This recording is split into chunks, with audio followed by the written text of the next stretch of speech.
The men who gathered in the ruined administrative hall of Lokot in 1942 looked nothing like an elite unit. They were a patchwork of deserters, criminals, failed collaborators, and a handful of broken villagers who had chosen survival over dignity. The smell of rot hung in the wooden beams, mixed with cheap tobacco and the cold damp of a Russian winter. But at the center of it all stood Bronislav Kaminski, the man who would convince Heinrich Himmler that he could shape chaos into loyalty. Kaminski's face was sharp, fox-like, his expression one of permanent calculation. He had learned early that the Germans valued results more than ideology. And results, brutal, merciless results, were something he knew how to deliver. When the SS delegation arrived, their black uniforms looked almost theatrical against the mud and ruin. Oberfuhrer Max Klinger read from his clipboard, voice clipped and precise. Reichsfuhrer SS Himmler is considering a special arrangement for your administration. A degree of autonomy, in exchange for absolute reliability, stability, anti-partisan success. Kaminski bowed his head just enough to appear obedient. You will have results, Herr Oberfuhrer. My men know this land. They know the forests. They know fear, and how to use it. Klinger scanned the militiamen, hollow faces, mismatched boots, rifles held with shaky discipline. To be blunt, he said, the Reich does not need more liabilities. Kaminski's smile thinned. A liability, Herr Oberfuhrer, is a man who hesitates. My brigade does not hesitate. What he didn't say, what everyone in the room understood, was that hesitation had been beaten, starved, or terrorized out of them. These were men who had nothing left to lose, and Kaminski had molded that despair into a tool sharper than any bayonet. Outside, the muffled crack of distant gunfire echoed through the late afternoon fog. Partisan activity was rising again, bolder with every passing week. And the Germans, increasingly stretched across the Eastern Front, were desperate for local auxiliaries willing to do what their own troops could no longer stomach. Klinger lowered his clipboard. Himmler will want proof, he said. Real proof. Something unmistakable. Kaminski bowed again, deeper this time. Then, Herr Oberfuhrer, allow my brigade to demonstrate. In the silence that followed, even the wind seemed to retreat. The demonstration would be horrific. And it would change everything. The village chosen for the demonstration, Berezovka, was little more than a cluster of wooden huts along a frozen river. To the Germans, it was nothing. To the partisans, it was a haven. To Kaminski, it was an opportunity. Before dawn, his brigade encircled the settlement. The men moved like shadows, old Red Army boots crunching in frost, stolen rifles slung across mismatched coats, faces wrapped in rags against the cold. The only thing uniform about them was the emptiness in their eyes. These were not soldiers. These were men hollowed out by war, then filled back up with cruelty. Kaminski stood on a small rise overlooking the village, hands in his pockets, steam curling from his lips. Round them up, he said quietly. All of them. What followed happened quickly. Doors splintered. Children screamed. Old men were dragged out by their coats. Women clutched whatever they could, icons, blankets, each other. But there was nowhere to run. The Kaminski men herded them to the center of the frozen square like livestock.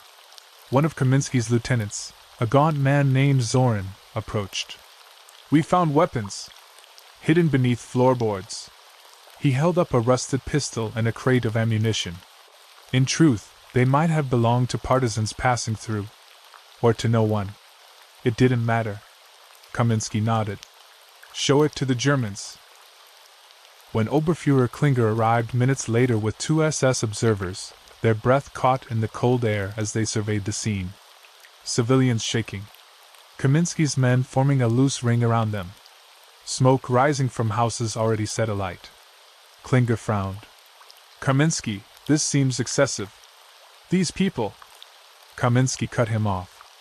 These people feed the partisans. Hide them. Aid them. And every partisan we kill is replaced by 10 more if we do not eliminate the roots. The SS officer beside Klinger tightened his jaw but said nothing. Kaminski gave a simple gesture. A single downward swipe of his hand. His men opened fire. It was not a battle, it was an execution. The crack of rifles echoed across the frozen fields, bouncing off the river. Some villagers tried to flee. Kaminski's men shot them in the back. A few partisans hiding among the huts attempted to return fire, but they were gunned down within seconds. When the gunfire stopped, the only sound was the burning of timber. Klinger stared, pale. He had asked for proof, and Kaminski had delivered something far worse. "This," Klinger whispered, "is beyond what we expected." Kaminski turned to him calmly. "You wanted results, Oberfuhrer. My brigade gives results. You give us recognition and resources, and we will crush every partisan nest from here to Bryansk." Behind them, the flames rose higher, licking at the sky. And Himmler's proof was complete.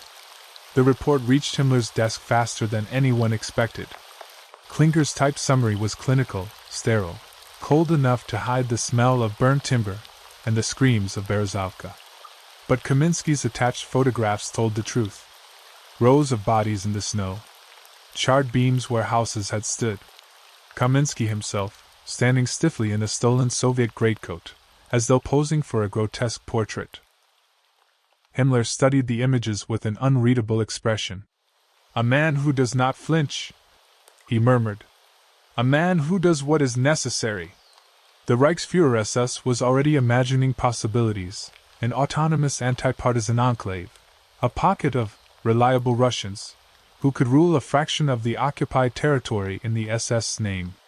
A propaganda trophy, Russian volunteers proving the inevitability of German victory. A weapon of terror without German fingerprints. He tapped a finger on the edge of a photograph. "Kaminski is valuable. Perhaps indispensable."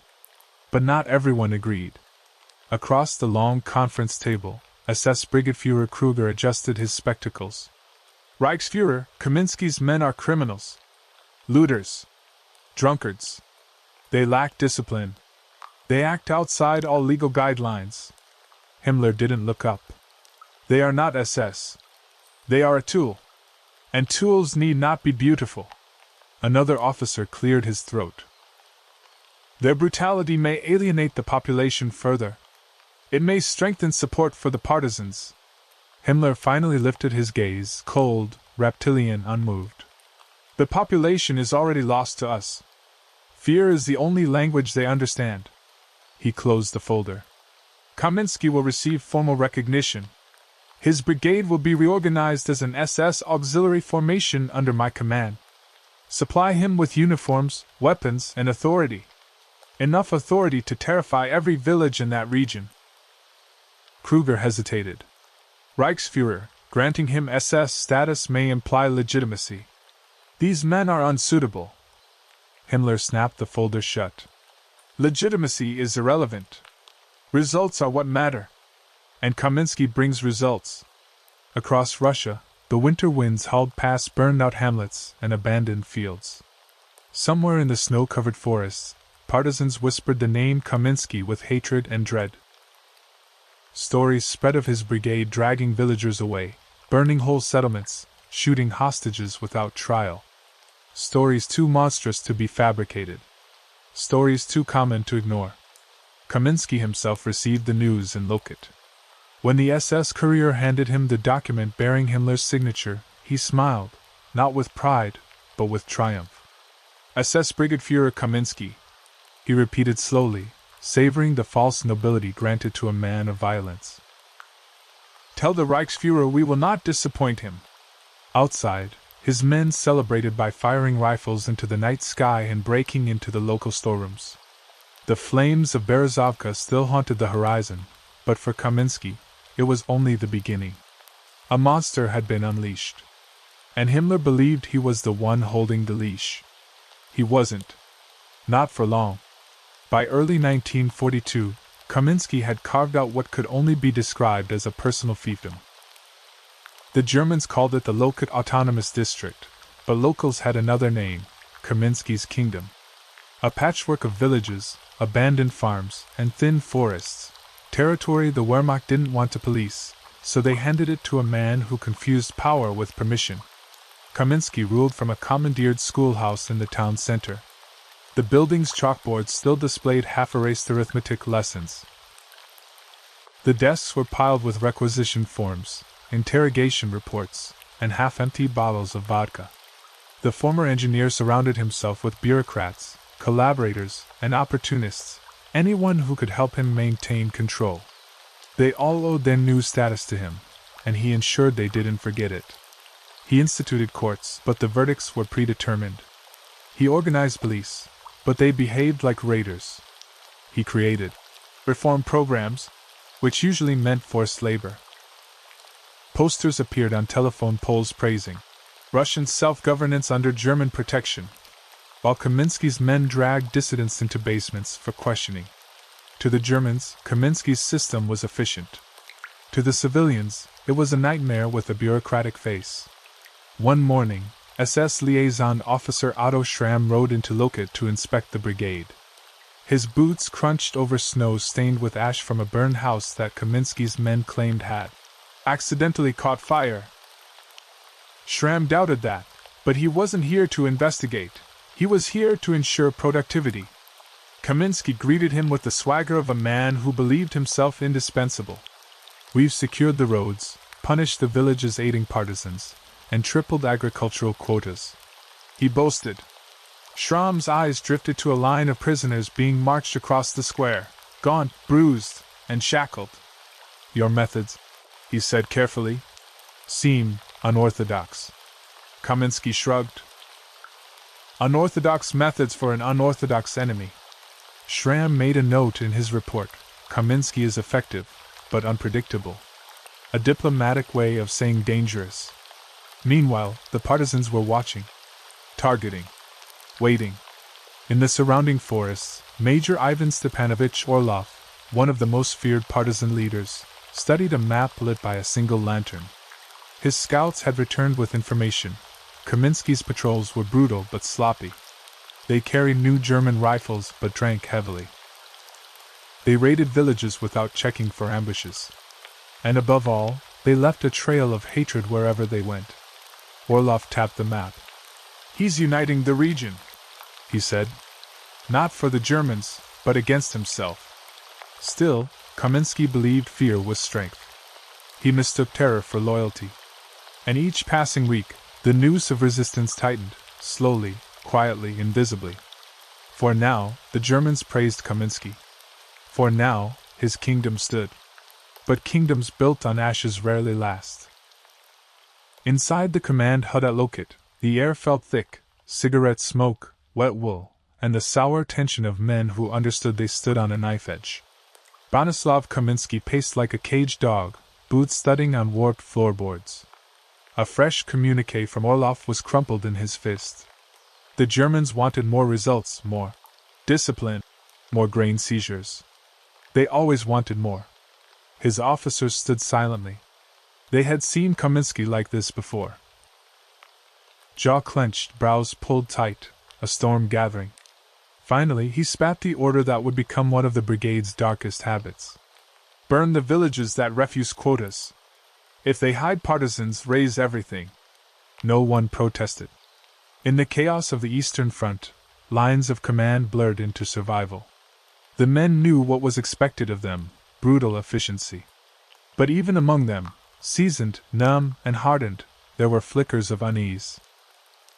That afternoon, a reconnaissance unit rolled into the tiny hamlet of Petrovka. The villagers had nothing left to give. The Germans had already stripped the region bare. Women held thin children close. Old men tried to negotiate. The militia commander, a young former mechanic from Bryansk, hesitated. He tried to reason with them, to avoid the inevitable. But behind him, a veteran of the brigade's infamous disciplinary squads stepped forward, expression cold. Orders are orders. When the first torch was lit, the villagers wailed. Flames leapt from thatched roofs. Smoke coiled into the gray sky, thick and oily. Chickens scattered, children screamed, and the militia marched out, leaving behind a pillar of black that could be seen for miles. Back in Lokot, Kaminski poured himself a glass of cheap vodka. He stared out the window as dusk settled over the settlement his rule had transformed into a fiefdom of fear. He told himself he was doing what was necessary to survive between two merciless giants, Hitler behind him, the Red Army ahead. But even he sensed something shifting. Rumors were circulating, partisan bands were getting bolder, better armed, better organized. And somewhere deep inside him, a seed of dread took root, because he knew the Soviets never forgot. And they never forgave. "Let them come," he muttered, though his hand trembled slightly. Outside, the burning village's glow flickered faintly on the horizon like an omen. The next weeks brought a violence that even the Kaminski Brigade had not anticipated. As winter tightened its grip, partisan attacks multiplied. Supply trucks vanished on forest roads. Patrols returned shredded, if they returned at all. Each ambush pushed Kaminski deeper into a frenzy of retribution, widening the cycle of brutality. But something else was happening beneath the surface, something Kaminski refused to acknowledge. His men were beginning to fracture. One evening, in a ruined barn serving as an outpost, a heated argument erupted among the militia. A veteran named Artyom slammed his rifle butt onto a table. "We can't keep doing this," he barked. "We joined to protect Lokot, not to burn every home between here and Smolensk." His comrade Anton shot him a hard look. "Protect Lokot? You think we have a choice?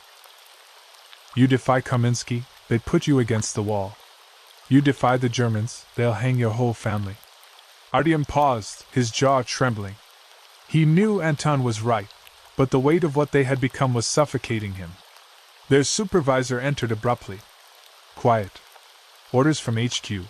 Tomorrow we sweep the woods near Kaniovo. Partisan activity confirmed." A low groan passed through the room. The Kaniovo woods was a death sentence, dense, silent, impossible terrain. But orders were orders.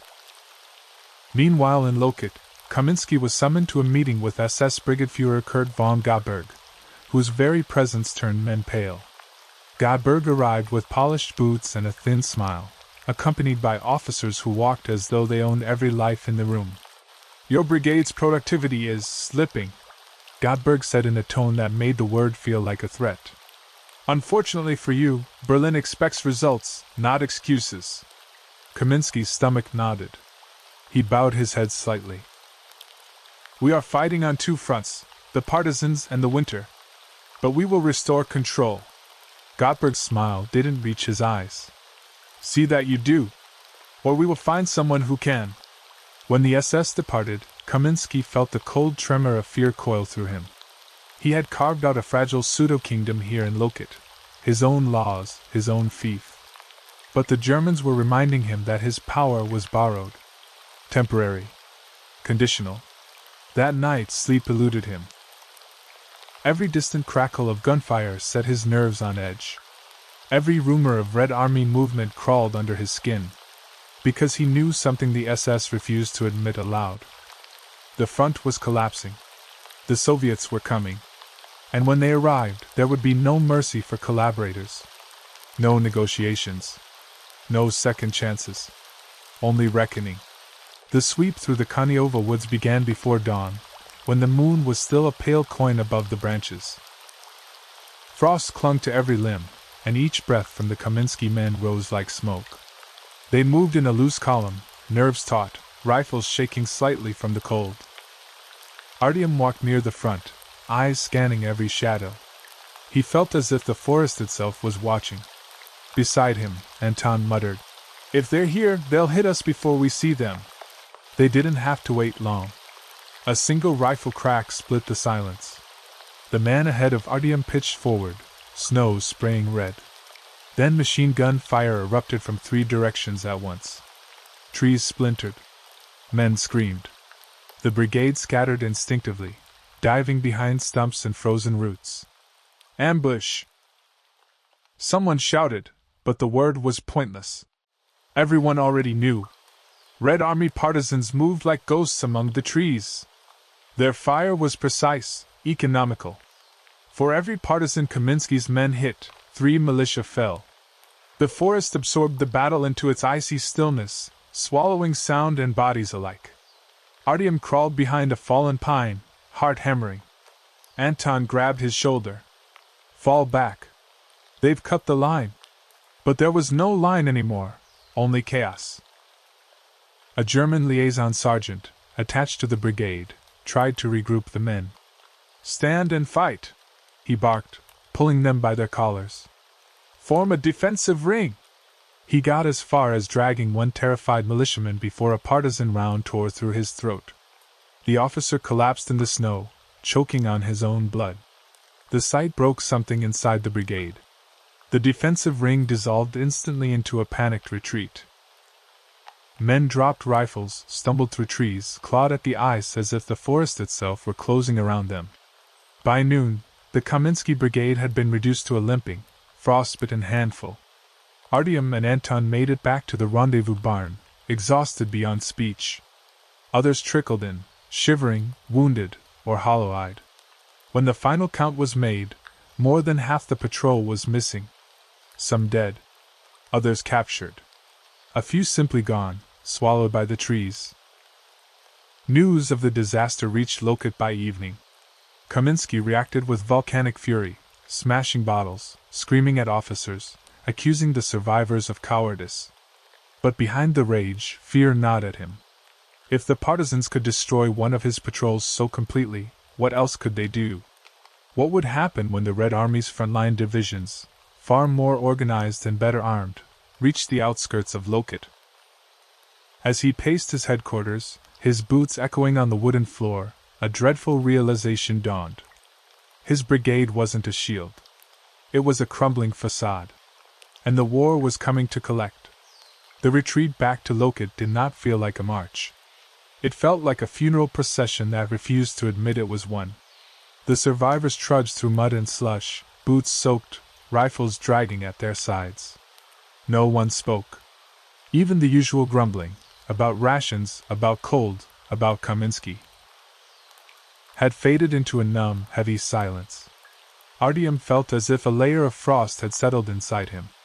The images from the forest replayed over and over, the man ahead of him collapsing, the German liaison choking on blood, Anton's pale face lit by the muzzle flashes. He tried to push the thoughts aside, but they clung to him like sap. When they reached the outskirts of Lokot, civilians peered from behind shutters. Mothers pulled children inside at the sight of the tattered uniforms. Even the village drunks, always eager to shout insults or praise depending on the mood, said nothing. It was clear in every stare. The Kaminski Brigade no longer inspired fear. It inspired doubt. At headquarters, Kaminski awaited them, flanked by his German handlers. The contrast between their pressed coats and the brigade's filthy rags was almost absurd. Kaminski paced like a wolf trapped in too small a cage. His eyes were bloodshot, his face swollen from hours of drinking. When he saw the survivors, he stopped abruptly. "This is it," he said, voice cracking. "A dozen? Where are the rest?" No one answered. Kaminski's rage erupted instantly. He slammed his fist onto the table so hard the ink bottle tipped over. "Cowards! Traitors! You disgraced my brigade!" A German officer raised a hand. "Bronislav, enough. The engagement was unexpected. The partisans are growing stronger." But Kaminski wasn't listening. He stared at the men before him with a kind of wounded hysteria, as though they personally had conspired to make him look weak. Finally, he pointed at Artyom and Anton. "You too. Step forward." They obeyed, hearts pounding. "You survived. Why?" Kaminski demanded. His voice trembled. "Did you flee? Did you hide like rats?" Artyom clenched his jaw. "Sir, we fought until the line broke. Everyone did. The attack was overwhelming." Kaminski glared at him long enough that Artyom wondered if he would be shot on the spot. Then, unexpectedly, the commander sagged into his chair, face buried in his hands. "Overwhelming! Everything is overwhelming!" he whispered, almost to himself.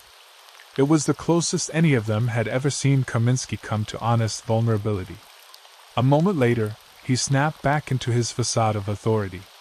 Enough. Dismissed. All of you. As the survivors filed out, Anton murmured to Artyom. Did you see his face? He knows. He knows it's ending. Artyom nodded quietly. Word spread through the brigade like wildfire. The ambush wasn't just a tactical defeat. It was the moment everyone realized Kaminski's empire was collapsing. And like rotting wood, all it needed now was a single spark. The spark arrived only days later. It began with whispers in the barracks. Rumors that the Germans were re-evaluating the usefulness of the Lokot autonomy. That Berlin, unimpressed with the brigade's recent losses, might strip Kaminski of command. Or worse, disband the entire formation and fold the men into penal battalions. Even Kaminski's inner circle couldn't hide their anxiety. They paced the halls with hushed voices, clutching papers close to their chests. Then came the order. Every unit was to prepare for redeployment. Destination Belarus. Mission: anti-partisan cleansing operations. The men exchanged uneasy looks. Everyone knew what that meant, a brutal campaign, one from which few returned whole, physically or mentally. But this time, it wasn't fear of the partisans that spread through the ranks. It was fear of Germany. Artyom watched as Kaminski received the news. The commander stood incredibly still, his jaw tightening, hands trembling. When the German liaison explained the assignment, Kaminski stared at the map with the expression of a gambler realizing his last hidden card had been pulled away. So, he said finally, voice thin, they're sending us to die. The German officer cleared his throat. Berlin expects results. Your unit will be reinforced. Reinforced? Kaminski barked a bitter laugh. With what? The crippled and the drunk? We lost 200 men last week. His outburst hung in the air like smoke.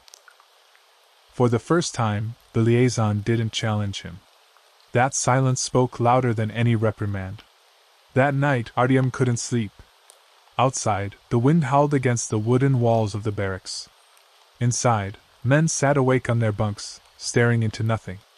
Some sharpened knives. Some drank. Some prayed. Anton spoke quietly. We're not coming back from this one, are we? Artyom didn't answer. He didn't need to. In the early morning hours, a commotion erupted in the courtyard. Shouts. Footsteps. A door slamming. Artyom ran outside with others to see a German staff car half crushed on its side, smoke drifting from the hood. A young sentry stood beside it, shaking uncontrollably, rifle still raised. Kaminski, someone whispered. He tried to flee. Within minutes, the camp dissolved into chaos. Officers raced in every direction. Germans cursed and pushed men aside. The sentry was dragged away, protesting he'd only followed orders. But the truth spread quickly. Kaminski had attempted to escape the reassignment, alone, stealing a German vehicle in the night. He had abandoned his own brigade. For Artyom, something inside him finally broke. The illusions, the propaganda, the promises of autonomy, it all crumbled in a single instant. Kaminski was not a leader. He was not a visionary. He was a frightened man watching his stolen kingdom collapse around him. And now the brigade he'd built on terror and obedience stood leaderless, confused, and dangerously unstable. The fall of the Kaminski Brigade had begun. At dawn, the Germans convened what they called an emergency stabilization meeting, a sterile phrase for something much darker. Officers from the SS, the Wehrmacht, and the remaining Lokot administration crowded into the commandeered town hall. Artyom and the rest of the rank and file were ordered to assemble in the square outside, rifles slung but bolts open, a clear sign they were not trusted. Inside, muffled shouting echoed through the thin wooden walls. German voices, cold, clipped, iron-hard, interrupted by Kaminski's shrill protests. No one knew exactly what was being said, but the tone was unmistakable. Judgment. Anton leaned toward Artyom. If they shoot him, I won't shed a tear. Artyom didn't respond. The thought of Kaminski's death no longer stirred anger or satisfaction.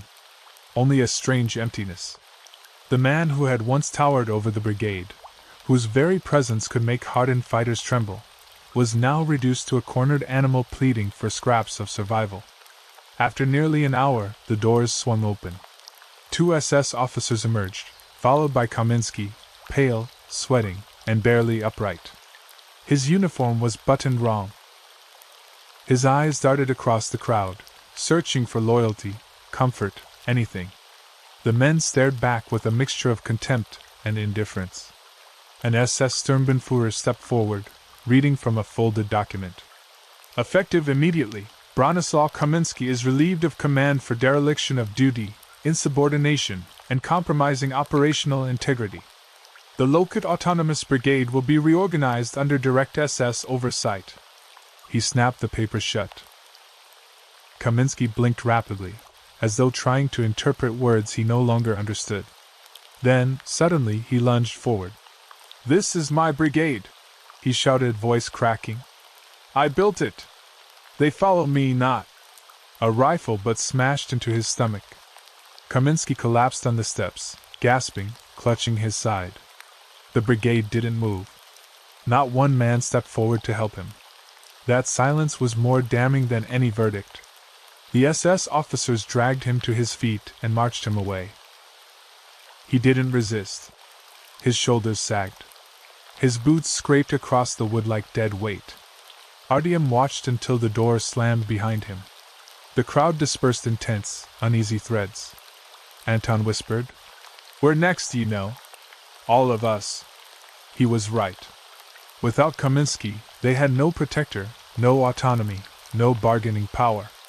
To the Germans, they were now expendable tools, broken ones at that. As Artyom walked back to the barracks, he realized something else. Fear had changed shape. No longer aimed outward at partisans or at Kaminski's unpredictable wrath, but inward, toward the future, toward the Germans, toward the truth that the world they'd been forced to build was collapsing under their feet. The Kaminski Brigade had not been defeated by partisans or Soviet counterattacks. It was rotting from within, and its final descent had only begun. By late spring 1943, Lokot had become a ghost of its former self. The forests whispered with partisan movement. Abandoned villages, stripped of livestock and burned for discipline, left scorched scars across the landscape. The remaining members of the Kaminski Brigade, now under direct SS command, patrolled like shadows, fearful and aimless. Their morale had decayed, and discipline, once enforced through terror, had become meaningless. Artyom walked along the frozen banks of the river, watching a lone German supply barge move through the ice. The smell of smoke lingered in the air from another nearby village, torched in reprisal. He remembered Kaminski's words, once so commanding. "My brigade does not hesitate." Now, hesitation was all that remained. Every man questioned whether his next order would be his last. The SS supervisors had tightened their grip. Orders came down in short, curt sentences.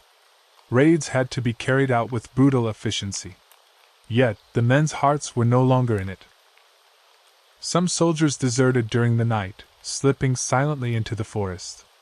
Others disappeared during patrols, never to be seen again. Rumors spread that partisans were sparing deserters, allowing them to escape in exchange for intelligence. In the command hut, the officers convened to plan the next operation. They drew maps and calculated supply lines, but no one dared look at Artyom directly. He had seen too much. He had survived the forests, the ambushes, and Kaminski's tyranny. His eyes were open now to the futility of the enterprise. Meanwhile, Kaminski himself lingered somewhere in confinement, his fate a reminder that even fearsome men could be consumed by the very chaos they had wielded. Outside, the forests grew thicker, concealing partisan bands who no longer feared a commander who once made them tremble. The Russian resistance was no longer a disorganized nuisance, it had become an unstoppable, calculating force. And the men who had once carried out Kaminski's atrocities now faced the inevitability that their empire of terror had collapsed. Artyom realized the truth that the others refused to admit. The brigade had never been invincible. Kaminski had relied on fear, on cruelty, and on German support to maintain power. Remove one piece, and the entire structure crumbled. As night fell, the river reflected the pale moonlight across the scorched landscape. The brigade huddled in silence. The future of Lokot was uncertain, but one thing was clear: the age of Kaminski's terror had ended. And in its place, the real war, the return of the Red Army and the reckoning for collaborators, was just beginning. The Red Army's advance was inexorable. In the early hours of June 1943, the distant rumble of artillery and the faint glow of fires on the horizon reached Lokot. The remaining Kaminski men huddled in their barracks, listening, waiting, knowing that the reckoning was coming. Every crack of ice underfoot, every wind-whipped branch, sounded like the approach of inevitable justice. The SS officers were frantic, barking orders that no one fully obeyed. Supplies were scarce, discipline had eroded, and the men's fear was no longer of the partisans, but of their German overseers. Artyom and Anton exchanged glances. They had survived ambushes, executions, and the madness of Kaminski himself. Now, survival meant navigating the chaos that had swallowed their commander. Outside, partisan scouts moved with silent precision, slipping through forests and ruins alike.